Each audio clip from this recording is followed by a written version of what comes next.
Merci de votre fidélité. 20h sur la télévision Futur Média. Bonsoir à toutes et à tous. Bienvenue à cette principale édition. Les titres, c'est tout de suite. Dialogue national sur le système politique, absence de front commun au sein de l'opposition entre ceux qui ont décidé de boycotter et ceux qui soumettent leur participation à des conditions. Les concertations mettent en évidence une fragmentation de la classe politique. Bilan macabre suite à l'effondrement d'un immeuble à Touba, un drame qui dévoile l'urgence d'instaurer un contrôle technique rigoureux autour des constructions, constat fait par des spécialistes qui préconisent des sanctions pour envoyer un signal fort aux entrepreneurs. Et puis, ouverture à Abidjan ce mardi des assemblées annuelles du groupe de la Banque africaine de développement.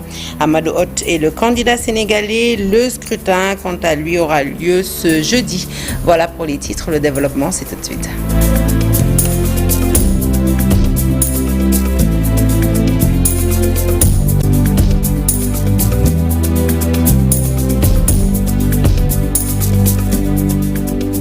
Rebonsoir à toutes et à tous. Je veux l'annoncer donc tout de suite en titre. Vous le savez, le dialogue national sur le système politique sénégalais s'ouvre demain, 28 mai, mais l'opposition y va en rang dispersé. Si l'APR, la République des valeurs, les serviteurs ou encore Barthélémy Dias ont décidé de boycotter, l'EPS, l'AFP, le Réumi, la nouvelle responsabilité, entre autres partis, ont annoncé leur participation à cette cérémonie. D'autres partis suspendent leur participation à des conditions. Le dialogue est, je rappelle, prévu ce 28 mai. Le point, c'est avec Abdourahmane Diallo.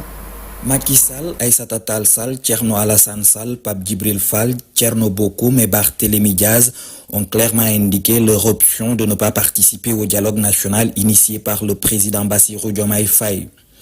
Leurs différentes formations politiques ont dénoncé un manque de transparence et d'inclusivité et de sincérité des nouveaux tenants du pouvoir dans le processus pour justifier leur boycott.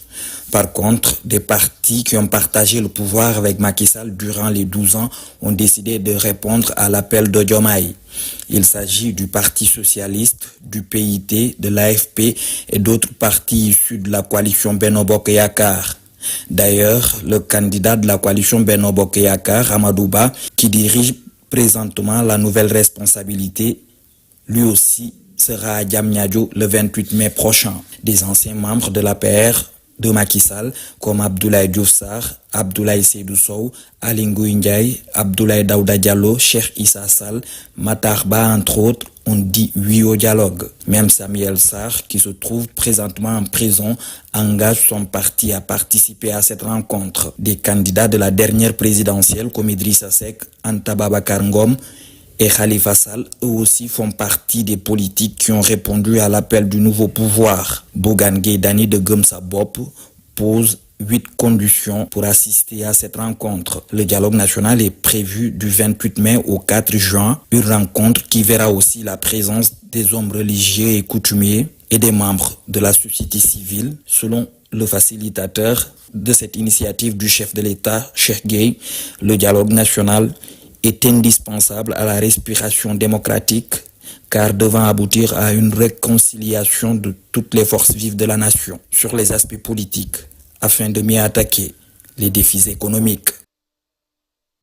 À Rufisque, la grande coalition des nationalistes du Sénégal, composée de plus d'une dizaine de mouvements, prend un virage stratégique en se démarquant de Tahirou Sarr, avec qui elle avait pourtant collaboré lors des dernières élections législatives. Désormais unie autour d'un projet commun et centré sur la défense de l'état civil, du foncier, la coalition annonce sa participation au dialogue national du président Bassirou Diomaye Faye. Elle tenait un point de presse à Rufisque ce week-end. Nous écoutons tout de suite Pape Ibrahima Diop, membre de cette coalition, au micro d'Abdou Diouf Diagne et d'Ahmadou Bamba Samba. À Rufisque, une ville historique, pour porter ce message qui est un mémorandum citoyen pour le président de la République du Sénégal en vue du dialogue du 28 mai 2025. Espérant qu'il nous écoute en tant que citoyens sur la problématique des étrangers, surtout des étrangers irréguliers dans ce pays. C'est-à-dire que nous, on ne peut pas comprendre que des Sénégalais expatriés soient régularisés et que ici au Sénégal, des étrangers ne sont pas, pour la plupart irréguliers pour notre pays. Et qu'il y a des cas d'usurpation de papiers dans les municipalités. Pour la plupart, ce sont des étrangers qui sont indexés avec des preuves. Donc sur le cas des fonciers aussi, nous pensons que l'État doit garantir le foncier aux Sénégalais. Parce que le foncier appartient aux Sénégalais. Entre autres, ces cas-là, surtout le fichier électoral. Il faut qu'on en parle. Parce qu'on ne peut pas comprendre. Si j'entends, pendant qu'il était dans l'opposition, le directeur de la télévision, aujourd'hui, parler du vote étranger. Comment dans un pays on peut parler du vote étranger? C'est une catastrophe. À l'approche des examens du baccalauréat 2025, une alerte est lancée sur la faible attractivité des séries techniques. Sur les 166 000 400 candidats inscrits cette année, seuls 2,7% ont opté pour cette filière, un chiffre jugé préoccupant. Le bac technique, je rappelle, va commencer ce 16 juin, le baccalauréat général le 1er juillet prochain. Pour inverser cette tendance, le ministère de l'Enseignement supérieur a réuni à Diamniadio les acteurs clés de l'éducation autour d'un atelier stratégique. Professeur Cheikh Ahmadou Bambadjei, directeur de l'Office du baccalauréat, que je vous propose d'écouter au micro d'Abdou Diouf Diagne. On est réunis au niveau du ministère pour procéder au lancement du baccalauréat 2025. Et comme vous le voyez, le baccalauréat, c'est un examen qui est organisé par le ministère de l'Enseignement supérieur et de la Recherche et de l'Innovation, mais qui inclut le ministère de l'Éducation nationale et le ministère de la formation professionnelle et technique. Par rapport à cette année-ci, nous avons à peu près environ 166 400 candidats et nous allons commencer le baccalauréat technique à partir du 16 juin. Mais les chiffres que nous avons, on note une faible proportion des élèves au niveau du baccalauréat technique. Et pour pouvoir développer le Sénégal, il nous faut pousser nos apprenants vers ces séries techniques de telle sorte que l'ensemble des régions du Sénégal puissent avoir des séries techniques. Nous notons aussi une dominance des séries littéraires par rapport aussi aux séries sciences et techniques.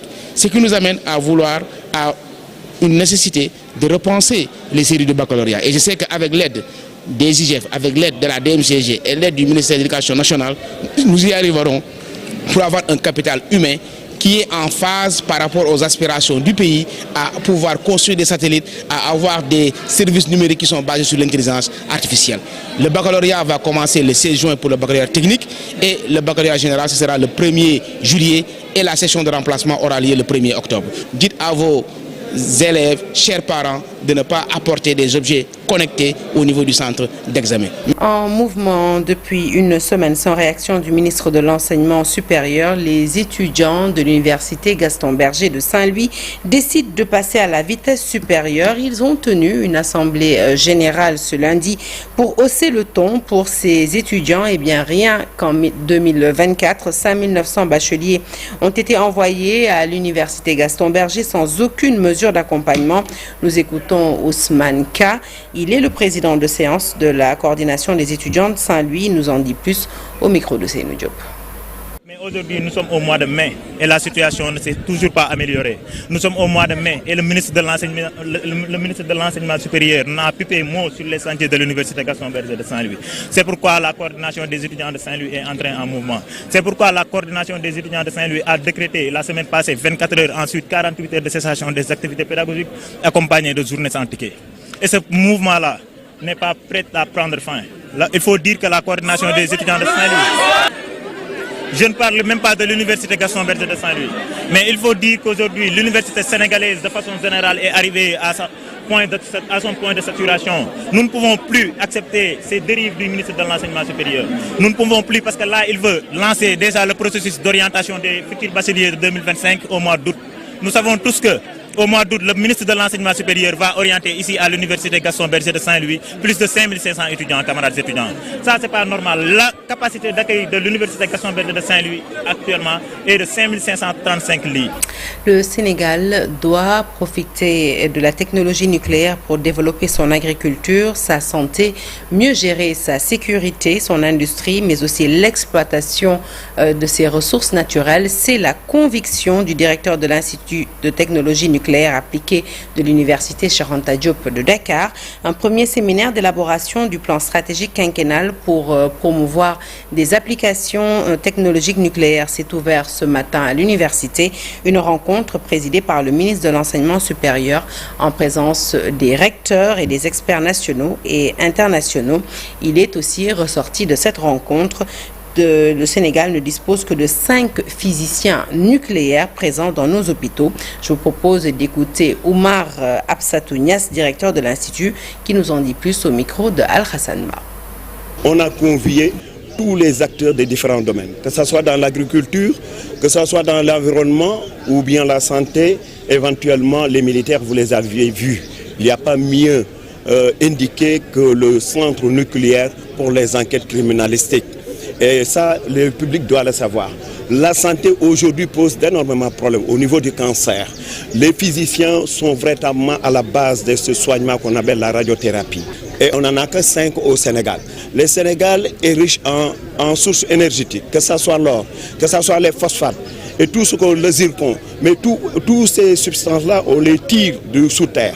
Mais ça vient avec des radionucléides qu'on appelle des radionucléides, qui sont des radionucléides naturels. Et ces doses-là devraient être mesurées en réalité et que les gens l'ignorent. Donc les exploitations financières et dans les contrats, il faut quand même que les experts viennent pour que les réglementations et les normes soient incluses. Parce que réellement, aujourd'hui au Sénégal, on parle du pétrole et du gaz.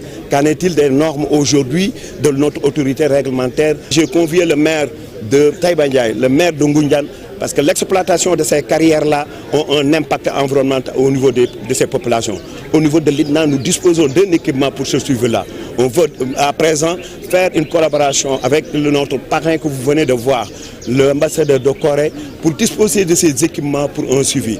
Et on est fiers aujourd'hui d'entendre, et très content, je vous le dis, d'entendre le ministre de prendre en charge ces préoccupations publiquement.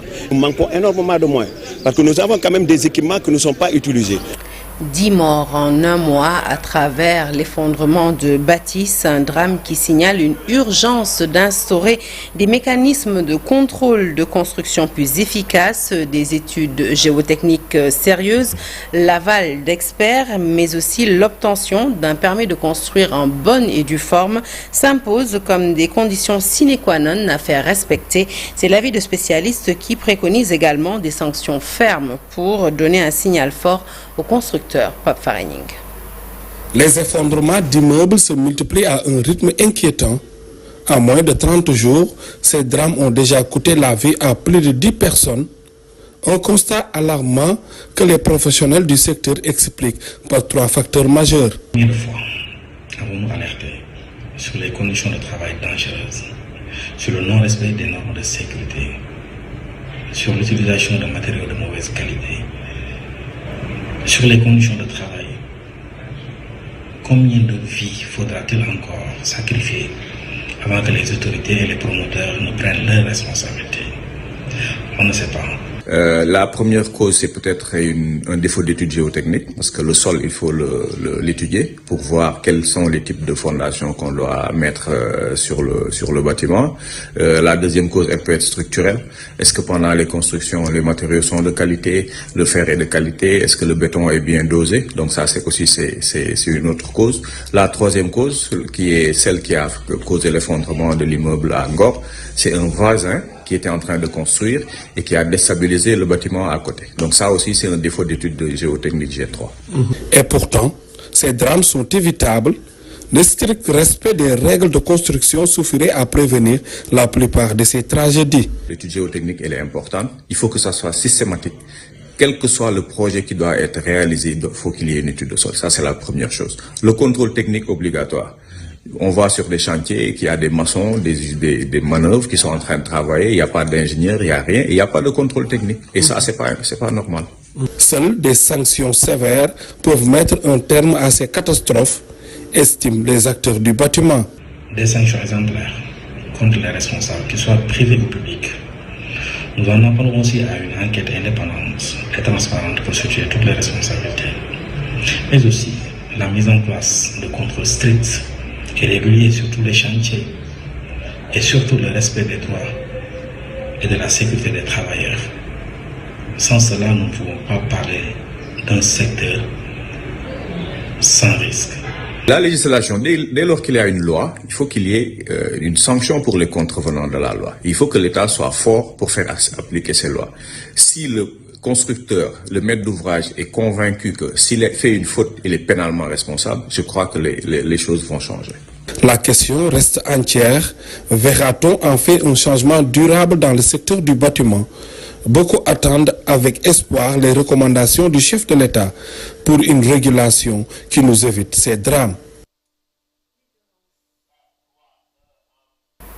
Les violences faites aux femmes et aux enfants, un phénomène devenu banal malgré les innombrables pertes en vies humaines au fil des années. Les forces de défense et de sécurité pensent unir leurs efforts pour freiner ce mal. La police, la gendarmerie, mais aussi des acteurs judiciaires se sont rencontrés à Thiès pour discuter de la question. C'était en présence de nos reporters Charanta Diop et Saïlatia. Aux enfants, aux femmes, occasionnant parfois des cas de fémicide, ont fait l'objet d'une réflexion approfondie lors d'une rencontre à Thiès. Thiès, on l'a dit, c'est important et dans un contexte aussi particulier. Rien qu'au mois de mai, on a eu 7 féminicides. C'est des femmes qui sont tuées du fait de leur statut de femme. Parce que ce sont des épouses, parce que ce sont des mères. En tout cas, c'est des statuts de femmes qui font qu'elles ont été tuées. La dernière en date, c'est, je pense, un ancien militaire qui a tué à fatigue, à bout portant. Il a pris son pistolet, il a tiré sur son épouse parce que l'épouse a refusé de faire une tâche domestique. Et c'est devenu tellement banal que personne n'en parle. La gendarmerie, les officiers de police judiciaire, les acteurs judiciaires se sont résolus à poser des mécanismes susceptibles de mettre les victimes dans d'excellentes conditions d'accueil. L'aspect accueil prise en charge des victimes de violence est extrêmement important dans le travail de tout policier, mais aussi de tout gendarme. Une victime de violence, en général, se tourne soit vers la police, soit vers la gendarmerie. Nous devons avoir les aptitudes nécessaires pour accueillir une victime. Lorsque l'accueil est raté, la victime ne poursuit même pas pour le reste. Et le projet PASNEC a décidé de travailler avec les forces de défense et de sécurité réunies. L'adjoint au gouverneur de Thiès, chargé du développement, recommande aux acteurs de mettre l'accent sur l'information et la sensibilisation. Il y a d'autres acteurs dont l'implication, dont la collaboration reste fondamentale, notamment les acteurs communautaires de base, les Badjanogor, la presse, et nous comptons sur la participation et l'implication de tout un chacun pour nous permettre d'éradiquer ce phénomène-là. Ces acteurs judiciaires dénoncent aujourd'hui plus que jamais la recrudescence des violences exercées sur les femmes et les enfants et pensent qu'il urge de les accompagner dans leurs droits. Colère des pêcheurs de Saint-Louis invités par la compagnie pétrolière BP pour assister à la célébration de la première cargaison de gaz. Ils ont répondu niet. Pour ces acteurs de la pêche, eh bien, l'économie de Saint-Louis est aujourd'hui à terre justement à cause de l'exploitation du gaz. Mamadou Sarr porte la parole de ces pêcheurs que je vous propose d'écouter au micro d'Ousseynou Diop et Habib Sek. C'est un cri de cœur. On s'est réveillé et on a reçu des cartes d'invitation. Des cartes d'invitation de qui? Des opérateurs qui sont derrière nous au niveau de cette plateforme, dont BP et Cosmos, pour nous dire de venir festoyer avec eux leur première cargaison qu'ils ont vendue. Quel manque de considération de BP osant venir nous inviter à festoyer avec lui. Alors que BP nous a tués. BP a pris notre dignité. BP a créé notre précarité. Si on s'était opposé, aucune baril de gaz ne sortira ici. Aucune baril de gaz ne sortira ici. Donc je les appelle à être plus humains. Je les appelle à nous écouter. À écouter les vrais pêcheurs. Les vrais pêcheurs, ceux qui vont en mer. Les pêcheurs en activité. Au lieu d'aller rassembler des vieux, ils sont à la retraite. Et les entraîner Et pour dire que ce sont ces gens-là qui faisaient la fête à Saint-Louis, c'est faux. C'est faux. Il faut qu'ils arrêtent. Cette information qui vient de nous parvenir, l'ambassadeur d'Israël à Dakar, chassé à l'université Cheikh Anta Diop de Dakar ce matin lors d'une discussion avec des étudiants en master de l'IPP, l'Institut des politiques publiques, des manifestants que vous voyez sur ces images, des manifestants pro-Palestine arborant le drapeau de ce pays ont fait irruption dans la salle pour interrompre le discours du diplomate qui a dû être exfiltré des lieux par son service de sécurité. Il faut rappeler que la guerre entre Israël et le Hamas a fait plus de 52 000 morts côté palestinien. À Malika, les 3500 familles membres du regroupement des collectifs de la cité Abdoulaye Thiaoulaye sont sorties en masse pour alerter les autorités suite à l'annonce d'une enquête administrative. Elles demandent de ces populations la régularisation en charge du foncier. Ces membres du regroupement des collectifs de la cité Abdoulaye Thiaoulaye de Malika ont été finalement dispersés par des éléments de la police, par des jets de gaz lacrymogènes. Libas Diagne est membre du regroupement. Je vous propose de l'écouter au micro d'Amina Taba.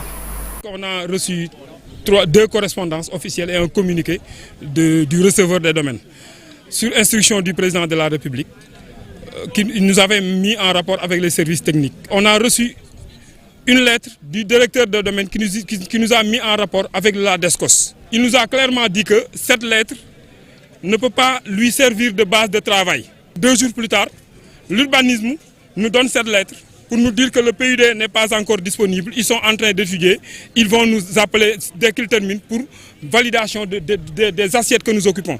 Maintenant, nous avons noté une incohérence. S'ils nous donnent 2 documents qui ne parlent pas le même langage, l'un d'eux nous dit qu'il ne peut pas se baser sur le premier document pour faire son travail. Sur instruction étatique, quand nous avons le président ou bien ils veulent protéger des gens qui ont traîné des casseroles. Ça aussi, c'est une inquiétude. C'est pourquoi nous, on a tenu à informer nos membres d'abord et en même temps alerter l'État pour lui demander d'avoir un œil plus vigilant sur ce qui se passe ici. On a été dispersé par la police. Il y a 3 de nos membres qui sont en urgence présentement. Nous le déplorons. Le receveur des domaines a fait un communiqué pour dire qu'il y aura une enquête commodo et incommodo pour voir qui est-ce qui occupait le site bien avant même le PUD. Ça, c'est à saluer. Donc, qu'il nous laisse, qu'il nous régularise, on continue nos occupations. On ne va pas accepter qu'ils nous demandent ceux qui ont 6 parcelles de céder pour se retrouver avec 3 parcelles. Alors que Rufisque souffre d'une voirie fortement dégradée, la réhabilitation de la mythique rue Jules Ferry marque un tournant décisif. En visite sur le chantier, le maire a salué l'avancement des travaux réalisés déjà à 55% et a annoncé dans la foulée un ambitieux programme de réhabilitation de 8 autres routes pour améliorer durablement la mobilité urbaine et désenclaver plusieurs quartiers.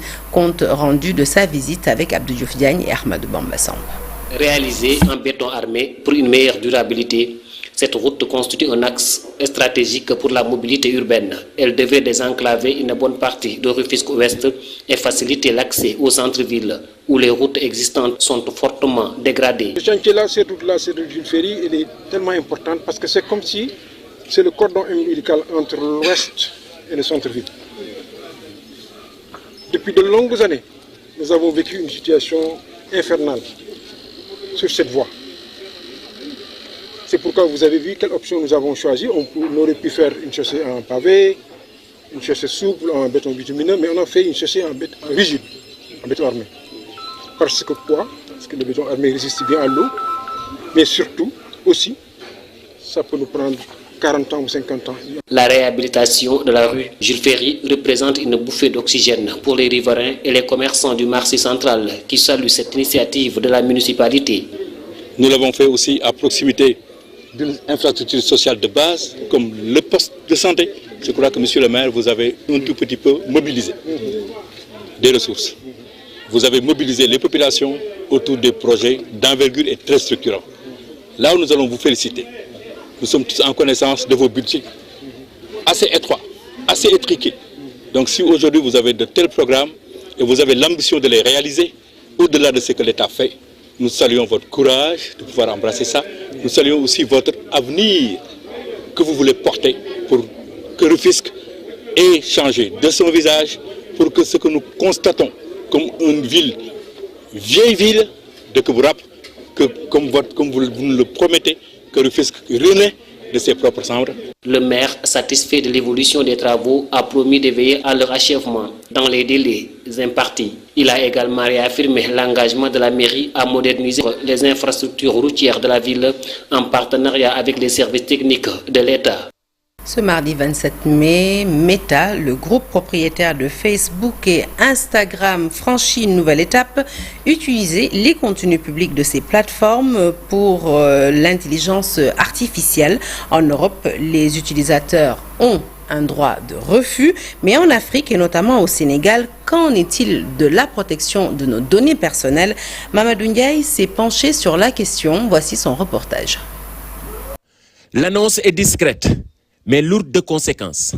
À partir du 27 juin, Meta pourra utiliser vos contenus publics, textes, photos, commentaires pour entraîner ses modèles d'intelligence artificielle.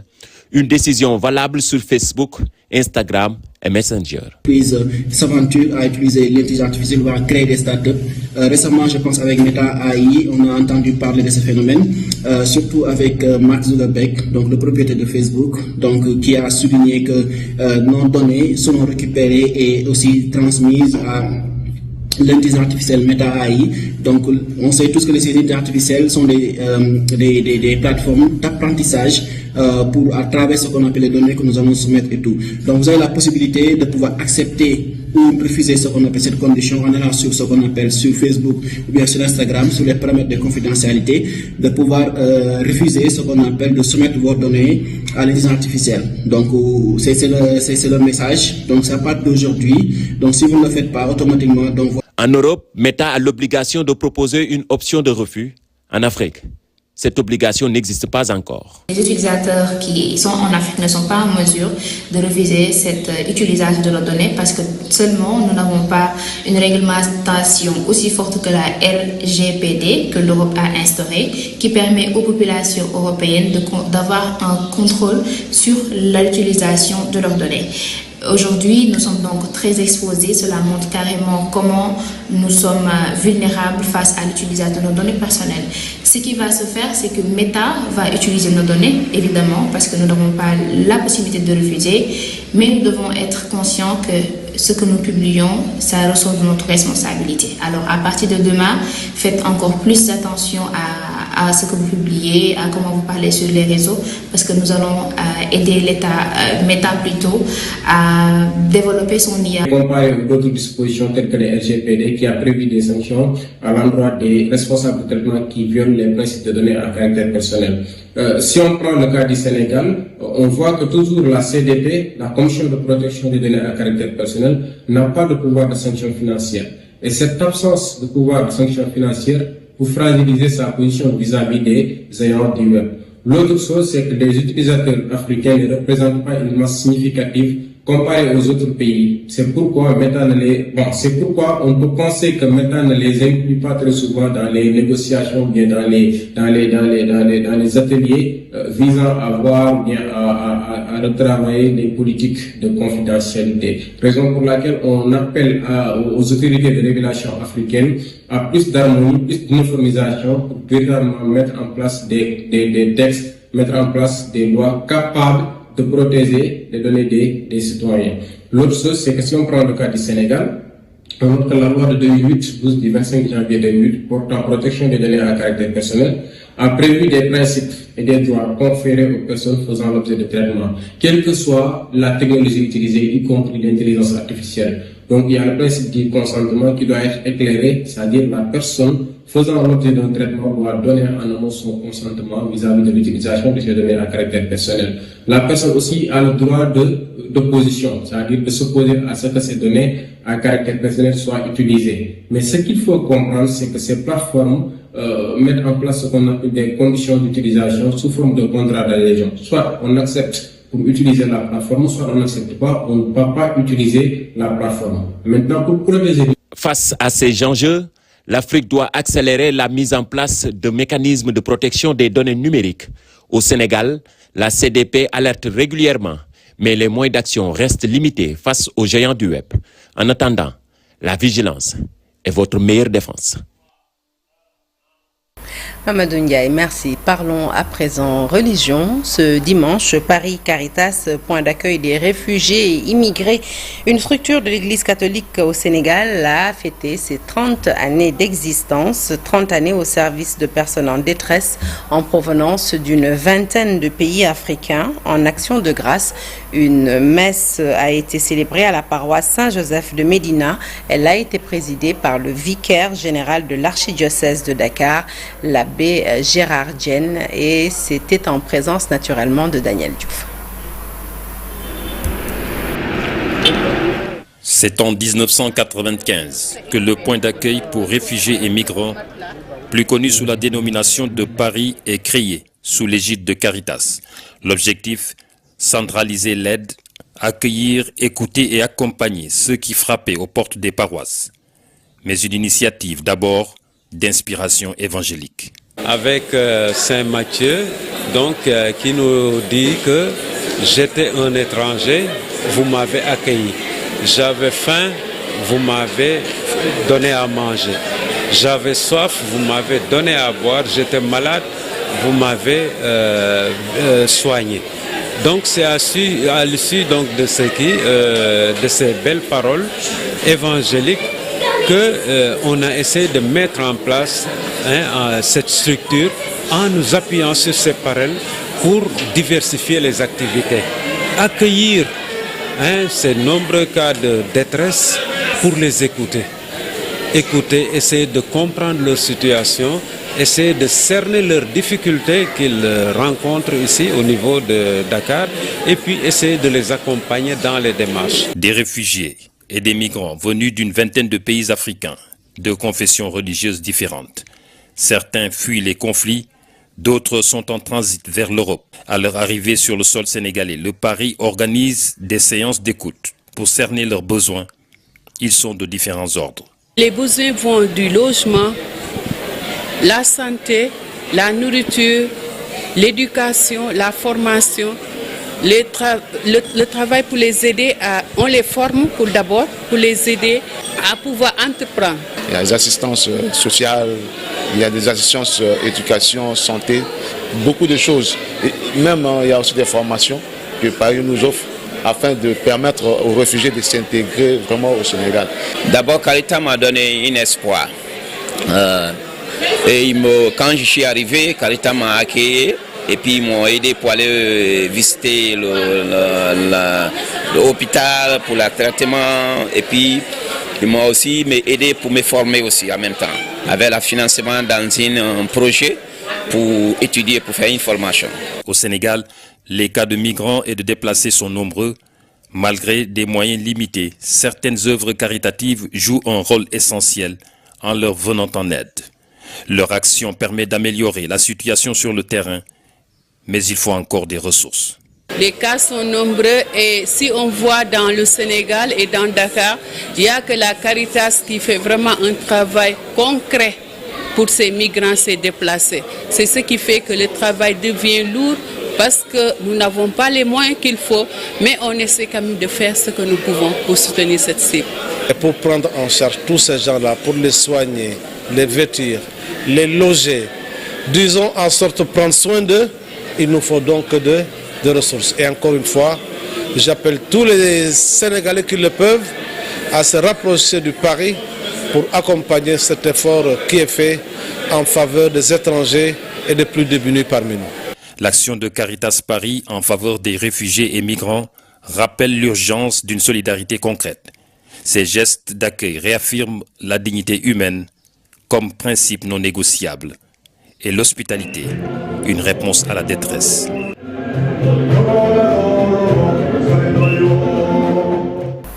Daniel Diouf reviendra sur l'intégralité de cette messe dans son émission du dimanche Chemin de la foi, une émission que vous pourrez suivre sur la télévision Futur Média à partir de 11h. À Yoff, la maternité du centre hospitalier Philippe Maguilène Senghor fait peau neuve. Après plusieurs mois de travaux, son aile maternité et néonatalité a été entièrement réhabilitée grâce à l'engagement de l'association Dom au Sénégal, un projet social et sanitaire de grande ampleur estimé à peu près à 60 millions de nos francs et qui vise à améliorer les conditions d'accueil des femmes mais aussi des nouveau-nés. Biramdour. Un nouveau souffle pour la santé maternelle à Yoff. Ce matin, l'aile maternité et néonatalité du centre hospitalier Philippe Senghor a officiellement réouvert ses portes après plusieurs mois de travaux. Une réhabilitation initiée par l'association Dom au Sénégal en réponse à un besoin urgent de conditions d'accueil plus humaines pour les femmes et les nouveau-nés. Un chantier d'envergure dont le coût est estimé à près de 60 millions de francs CFA. Cette cérémonie marque l'aboutissement d'un fort engagement citoyen et collectif. Ce pavillon entièrement rénové et équipé, ce n'est pas seulement un chantier terminé. C'est une promesse tenue, celle de garantir aux femmes et aux enfants un espace digne, sécurisé et fonctionnel pour accueillir la vie dans les meilleures conditions. Cette promesse, nous l'avons portée à travers notre association, Dom au Sénégal. C'est un collectif de femmes et d'hommes sénégalais engagés pour le bien commun, pour la solidarité et pour l'action concrète. Aujourd'hui, ce pavillon que nous inaugurons est un symbole de ce que nous pouvons accomplir tous ensemble, associations, autorités, communautés hospitalières et population. L'intervention de l'association Dom au Sénégal ne se limite pas à une remise en état. Il s'agit d'un projet structurant. Réfection de blocs de maternité et de néonatologie, amélioration des espaces d'attente, modernisation de l'équipement médical et même rénovation complète de la morgue. Objectif, renforcer la capacité d'accueil de l'hôpital et offrir de meilleures conditions de travail aux soignants comme aux patients. L'inauguration que nous vivons ce matin est bien plus qu'un acte symbolique. Elle incarne un engagement concret, une promesse tenue et une volonté engagée d'améliorer durablement les conditions de travail, d'accueil et de prise en charge dans le respect de la dignité humaine pour nos populations. Grâce au précieux accompagnement de l'association Dom au Sénégal, nous avons franchi un cap décisif dans le cadre de l'engagement pour mettre en place un système sanitaire performant au bénéfice des populations.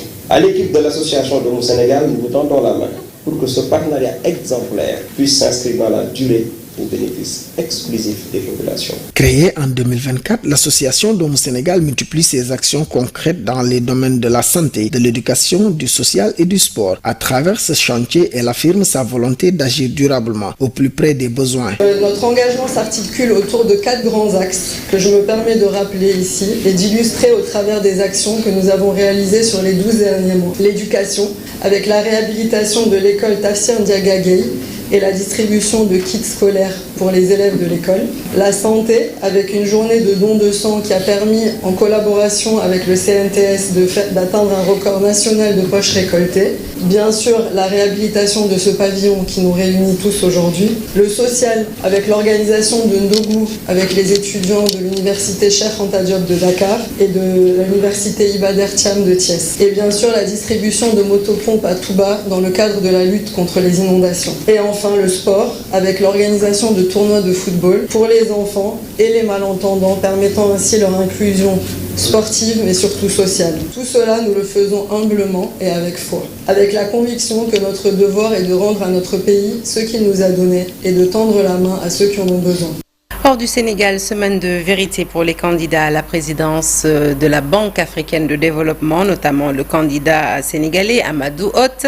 Les assemblées du groupe de la Banque africaine de développement se tiennent à Abidjan. Ouverture d'ailleurs ce mardi dans une cérémonie où chaque mot avait naturellement son pesant d'or sur l'issue du scrutin. Envoyé spécial à Abidjan, Abdoulaye Cissé. Ce n'est pas encore le jour ni l'heure de vérité, mais la cérémonie d'ouverture des assemblées annuelles de la Banque africaine de développement était des plus scrutées.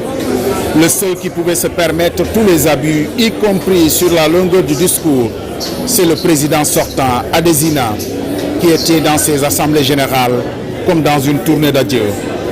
Tous les bons mots sont pour lui, et même quand le président Ouattara veut lui faire un compliment, on le sent marcher sur des œufs. Vous voyez, la dernière page ne veut pas se détacher.